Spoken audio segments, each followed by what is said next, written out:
Home Secretary Yvette Cooper there, ending with a message of saying, let change begin. And earlier in her speech, she had reflected on the fact that she was able to address conference as a member of a government for the first time in 15 years, saying this Labour government will, and that she enjoyed saying that. She touched on knife crime, on immigration, on what she described as racism, thuggery and crime that had been witnessed over the course of the summer, saying very clearly she did not think it was protest, and also touching there towards the end on violence against women and girls. Let's bring in our Mhari Aurora, who of course is there in Liverpool at conference and been watching that closely. Mhari, what was your key takeaway? Yeah, Wilfred, I mean, it was an interesting speech. To be honest, my key takeaway, this is not going to necessarily be what the government want to hear, but I was quite fascinated about how much she spoke about the Conservatives. One thing I've noticed from this conference is a lot of the speeches we've seen from cabinet ministers is a lot of talk about the Tories, and it also feels like they haven't quite figured out that they're not in opposition anymore.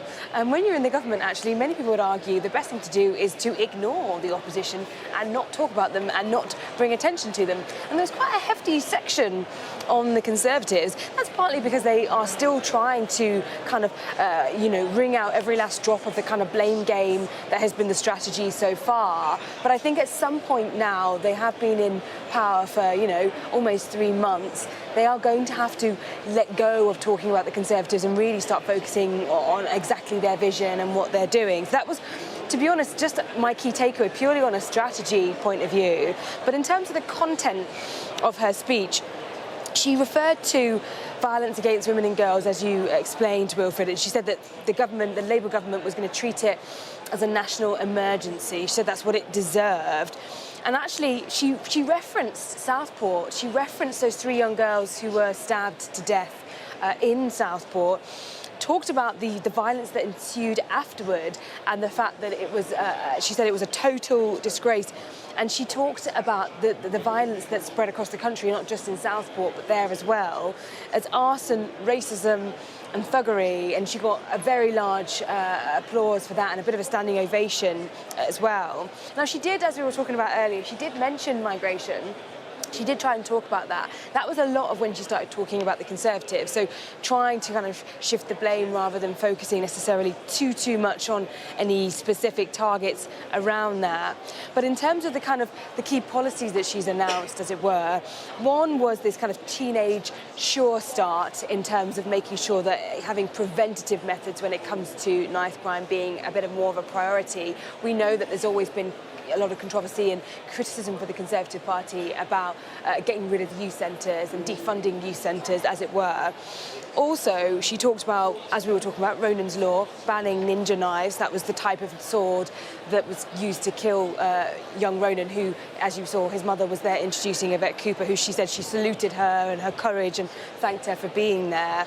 And also, she talked about how she wants to crack down on dangerous weapons being sold online. So a kind of plethora right at the beginning of kind of policy announcements, as it were, making sure that they spoke about the amount of street crime and the kind of the way it surged, essentially, and the fact that they want people to feel that they can reclaim the streets. And, reclaim the streets is a kind of slogan we associate with women and girls, violence against women and girls, sexual assault. But also, she was using it as a kind of a way of a kind of catch-all to say, actually, we need to reclaim our streets, not just from, sexual predators, for instance, and making women feel safe, but also when it comes to violence and disorder on the streets that we saw after those stabbings in Southport, as well as, snatch and grab criminals, as well as people assaulting shop workers as well. So it was an interesting speech from that, but personally, my key takeaway is really the strategy for the Labour Party that is still talking a lot about the Conservatives, which I find bizarre. Mhari, in terms of what we've got to come later in the day and the tone that we're expecting from the Prime Minister, what is your latest expectation? Have there been rumours? Has the mood changed as we've gone through conference and the sort of baggage of the stories around his Chief of Staff and freebies last week has gone away? Or is there still a bit of that sentiment that he's going to want to try and shake off?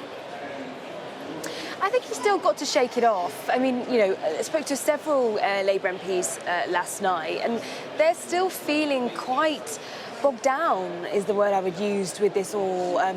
They are, they're tired of the fact that this is still going on. They're tired of the fact that they're still being talked about it, being asked about it on the broadcast rounds. And I think they feel that there needs to be potentially a slightly tighter grip from Number 10 on the story, and I think they feel that it's almost run away with them in a way that it shouldn't have really been allowed to do so. So I think some are still going to have to shake off a little bit of that. I think there is still a kind of the residue of that story that has not completely been eradicated yet. But I think he will try and strike that balance, as Rachel Reeves did, around trying to be slightly more optimistic, a little bit more upbeat. We just won an election, but nonetheless, I mean, the trailing that we've seen overnight from what we're expecting from his speech is still quite doom and gloom in a lot of ways. He's talking about kind of a shared sacrifice almost, and essentially short-term pain and long-term gain, which all sounds fine, but when you've got short-term pain, when people have already had a lot of short-term pain already, people are going to ask, well, this